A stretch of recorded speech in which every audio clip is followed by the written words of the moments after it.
So, by the title of this video, not something that I want to be doing or filming whatsoever, but can't not film it because, you know, it's content. So, long story short, big turbo cams, upgraded fuel pump, all the supporting mods for a big turbo.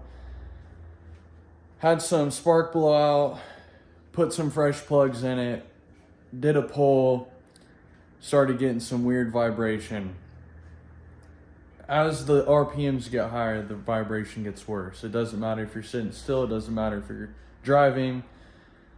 Engine RPM related, there's something vibrating inside, whether it could be the clutch got out of balance or got messed up, or something internally in the engine. So I'm getting ready to go over to Chris Ingles' garage, the guy who did all of the cam and big turbo upgrades, to do a compression test and possibly a leak down test on this engine to see if it is in fact good or bad. So getting ready to head over there now.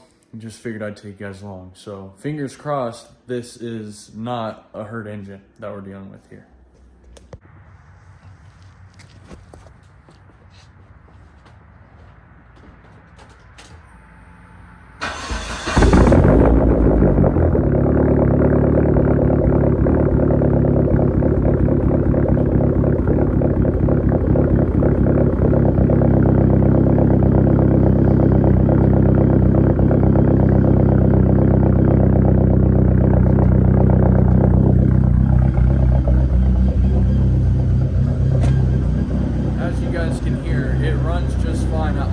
Just the higher the RPM gets, the worse the vibration is happening. So engine RPM related. Sounds just fine at idle. Yep.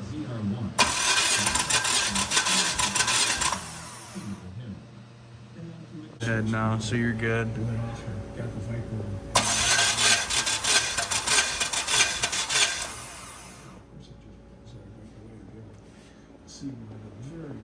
You're good, yeah.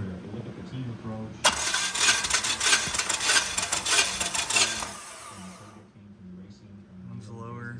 Yeah. Good. Yep.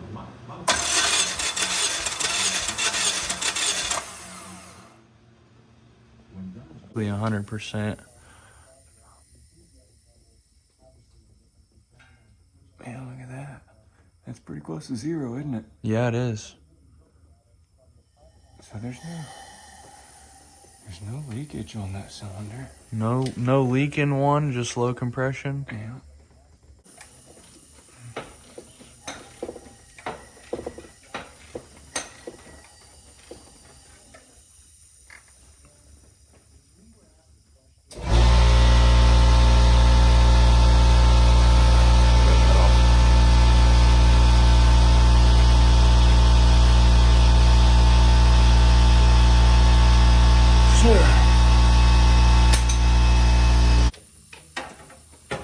Glad, but yeah, it's just weird. I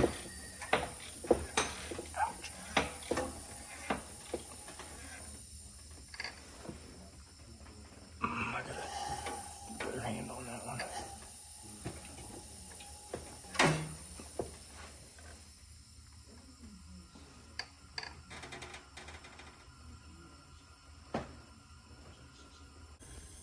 So all the rest of the leak down looked good. You can even hear it. Yep. Coming out of the...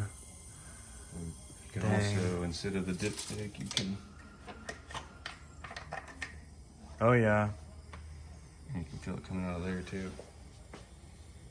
Yep. So this one didn't have low compression, but it's leaky though. yeah, it was a little lower than those two because I think both of these were 120 and this was like a 115 or something. Yeah. I use it at work for keeping my hand out from being pinched. Right. Man, that's good too. Let's see if I can find the sweet spot.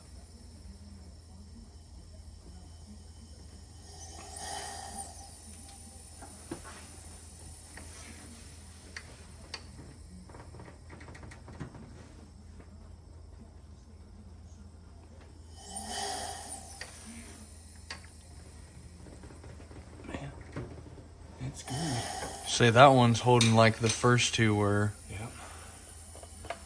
So.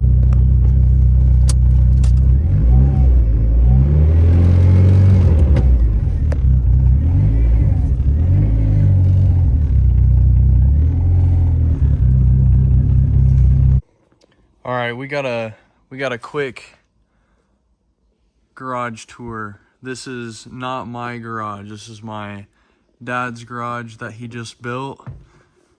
He works for himself, so this is going to be a partial workshop slash camper storage, hence the big door there.